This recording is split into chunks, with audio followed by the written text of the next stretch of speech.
सूत्र बताते हैं। तो कहीं ना कहीं इसके अभी तक जितने आरोप लगे हैं उसमें जांच कर रही है और लगभग सबके पास सबूत है ईडी के पास। और आपको बता दें, संतोष की भूमिका की बात कर ले, संतोष इससे पहले काफी अच्छे संबंध थे और बाद में इसके कुछ प्रॉपर्टी को लेकर कोई विवाद हुआ था। लेकिन अब ये लगातार ये कह रहा है कि सब मुझे फंसा रहे, 60 लाख रुपए मांग कर रहे हैं। ये बताइए, लगातार वो कहता रहा, जिस तरीके से सवाल ईडी ने किया कि जब आप तो कह रहे थे कि पैसे ही नहीं है आपके पास, तो वो लोग आपसे 60 लाख रुपए क्यों मांग रहे हैं? वो अपने ही सवालों में उलझता जा रहा है। और ये फिर लगातार एक चीज एकदम, जिस दिन नवीन को से रिमांड लेकर पूछताछ होगी, सब कुछ दूध का पानी का पानी हो जाएगा। वो कह रहा है कि मुझे संपत्ति तक की जानकारी नहीं थी और लगातार उसके करीबियों से पैसे ट्रांसफर कराए गए। चाहे बलरामपुर में बात कर ले, जिसकी गिरफ्तारी की गई थी, जिस लिपिक की, उसके खाते में भी ट्रांसफर कराए गए। देखिए, खाते में पैसे जो ट्रांसफर कराए जाते थे वो किसी तीसरे से कराए जाते थे। तो कहीं ना कहीं पूरी तरीके से खेल चल रहा था, अवैध धर्मांतरण का खेल चल रहा था। और आप लगातार ये कह रहा है कि मुझसे पैसे मांग रहे थे। तो और ये बड़ा सवाल ये उठता है कि जब पैसे मांग रहे थे तो आपने शिकायत क्यों नहीं? ये सवाल तो ईडी ने भी पूछा था कि सूत्रों से जो खबर निकलकर सामने आ रही, तो आपने शिकायत तब क्यों नहीं की? अगर आपका कुछ नहीं था, अब ये उसका कहना है कि मुझे लगातार ये लोग प्रताड़ित कर रहे थे। तो अगर पहले से आपकी प्रताड़ना की जा रही थी, आप सही थे, तो आपने शिकायत क्यों नहीं की? तो अपने ही सवालों और जवाबों में उलझता जा रहा है। और नवीन एक ऐसी कड़ी है जो काफी कुछ खोलेगा और जल्द ही ईडी इसकी रिमांड लेगी और अर्जी दे दी गई है। और आपको बता दें, अब से कई बड़े खुलासे होंगे और अवैध धर्मांतरण में भी कई नाम अभी जांच चल रही, कई ऐसे बड़े नाम हैं जिनके खुलासे होंगे और कई ऐसे अधिकारी हैं वो भी रडार पर हैं। तो कहीं ना कहीं जो सूत्रों से खबर निकलकर सामने आ रही, कई अधिकारियों से भी पूछताछ हो सकती है। अब ये 3 नाम भी जोड़ दिए गए हैं, उसके द्वारा इन 3 नामों की भी भूमिका की जांच की जाएगी और इनसे क्या दुश्मनी है। जो ग्राम प्रधान है वहां के, उनका कहना है कि इसके बब्बू इसका पड़ोसी है और इससे कहीं ना कहीं कुछ विवाद पहले से रहा है। लेकिन अब कई सवाल है, लेकिन अब नवीन इसकी सबसे बड़ी कड़ी है। और बिल्कुल सिद्धार्थ, जिस तरीके से इंफॉर्मेशन आप दे रहे हैं, काफी इंपॉर्टेंट इंफॉर्मेशन है ये कि ये पूरी कड़ी जुड़ी हुई है आपस में। अब देखने वाली बात ये होगी कि आगे की गिरफ्तारियां कैसे होती हैं और जब इन लोगों से पूछताछ की जाएगी तब क्या कुछ निकलकर सामने आता है। फिलहाल बहुत शुक्रिया आपका जुड़ने के लिए और अपडेट्स के लिए। हिंदू युवक और लड़कियों को लव जिहाद के जरिए अवैध धर्मांतरण कराने के मास्टरमाइंड छांगुर से ईडी की पूछताछ में कई खुलासे हुए हैं। छांगुर उर्फ जलालुद्दीन ईडी को सवालों का सीधा जवाब नहीं दे रहा, लेकिन उसने ये कबूल किया कि उसे पाकिस्तान से करोड़ों की फंडिंग मिली है। सिर्फ पाकिस्तान ही नहीं, उसे अन्य देशों से भी जकात यानी कि धर्म के नाम पर करोड़ों की फंडिंग हुई। उसने दुबई यात्रा भी की और उसके बाद को कबूला भी है। यह भी बताया कि दुबई के टिकट और बाकी इंतजाम उसे दुबई के मददगारों ने मुहैया करवाया। नीतू उर्फ नसरीन और नवीन उर्फ जमालुद्दीन को लेकर भी छांगुर ने कई खुलासे किए हैं। छांगुर से जैसे जैसे पूछताछ आगे बढ़ रही है, कई राज खुल रहे हैं और इन्हीं राजों को लेकर एक रिपोर्ट देखिए।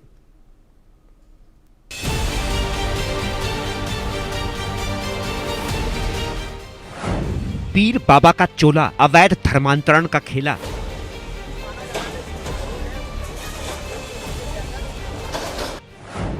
ईडी से छांगुर ने कबूला, पाक से करोड़ों की फंडिंग।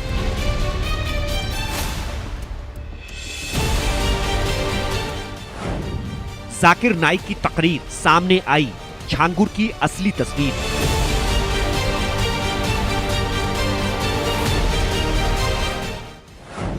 जकात के नाम करोड़ों जुटाया, अवैध धर्मांतरण में लगाया।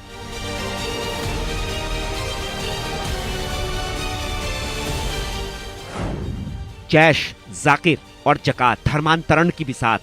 अवैध धर्मांतरण के लिए छांगुर छल प्रपंच का सहारा लिया करता था। अब उसकी शातिरी, उसका छल और बल सब कुछ ईडी के सामने एक एक कर बेनकाब हो रहा है। ईडी की पूछताछ में छांगुर ने जो सनसनीखेज खुलासे किए, उससे अवैध धर्मांतरण के पीछे की उसकी पूरी साजिश के तार खुलने लगे हैं। छांगुर ने ईडी को पूछताछ में बताया कि उसे पाकिस्तान से मिलती थी आर्थिक मदद।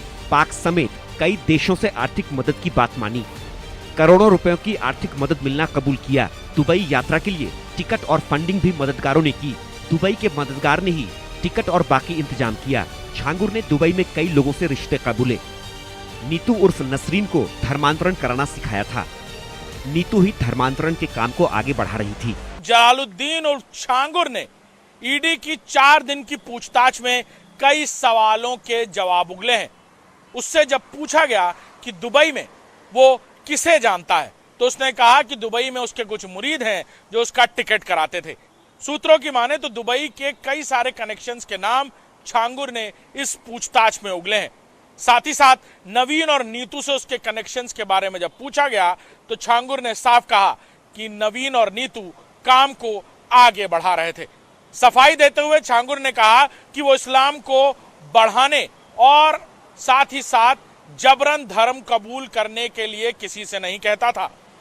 ईडी ने जब पूछताछ में उससे पूछा कि पाकिस्तान से कैसे मदद मिल रही थी, तो सूत्रों की माने तो छांगुर ने इस बात को खुलकर कबूला है कि पाकिस्तान से उसे कई बार मदद मिल चुकी है। उसने बताया कि वो पाकिस्तान की एम्बेसी में भी जा चुका है और साथ ही साथ नेपाल में जाने के पीछे पाकिस्तान और आईएसआई से करीबियां बढ़ाना ही बड़ा मकसद था। छांगुर को जकात यानी धर्म के नाम पर विदेशों से करोड़ों की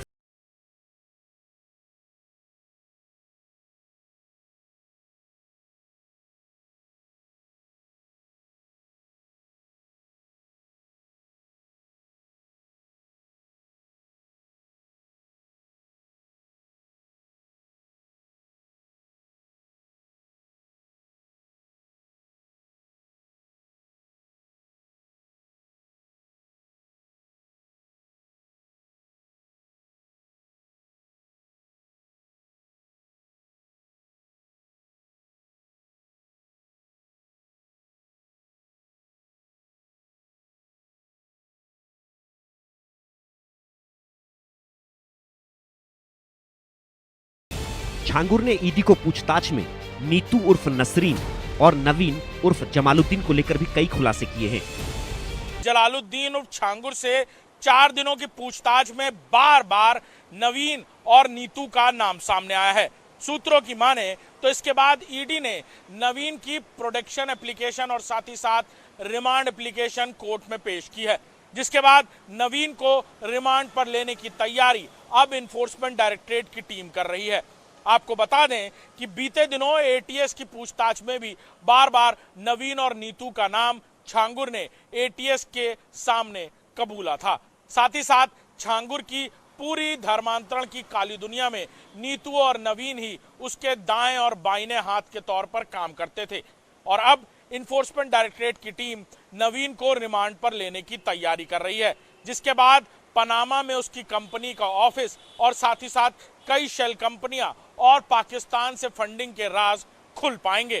कैमरामैन गौरव के साथ अभिषेक सिंह, इंडिया न्यूज, लखनऊ। छांगुर ने ईडी को पूछताछ में धर्म का प्रचार करने की बात कही। छांगुर किस तरह से धर्म का प्रचार कर रहा था उसे भी समझिए। अवैध धर्मांतरण के लिए छांगुर युवाओं का कई तरीकों से ब्रेन वॉश करता था। जिस जाकिर नाइक को भारत ने भगोड़ा घोषित किया हुआ है, उसी जाकिर नाइक और अन्य कट्टर मौलानाओं की तकरीरों के जरिए युवाओं को उकसाता था। छांगुर का लिंक पाकिस्तानी खुफिया एजेंसी आईएसआई तक से था। उसका मिशन गजवाए हिंद का था। सूत्रों के मुताबिक जाकिर नाइक की तकरीर का शो 3-3 घंटे चलाता था छांगुर। कोठी में वीडियो दिखाने के लिए बड़ी बड़ी एलईडी लगवाई। जाकिर नाइक के कई भड़काऊ वीडियो दिखाए गए। अन्य कट्टर मौलानाओं के वीडियो भी दिखाए जाते थे। आलीशान कोठी में बनवाए थे कई गुप्त कमरे। लव जिहाद कर लाई गई लड़कियां गुप्त कमरों में रखी जाती। मुस्लिम युवक हिंदू लड़कियों को भगा कर लाते थे। इन्हीं गुप्त कमरों में बड़ी बड़ी एलईडी पर वीडियो दिखाए जाते। वीडियो दिखाने के बाद खुद छांगुर युवाओं की क्लास लेता।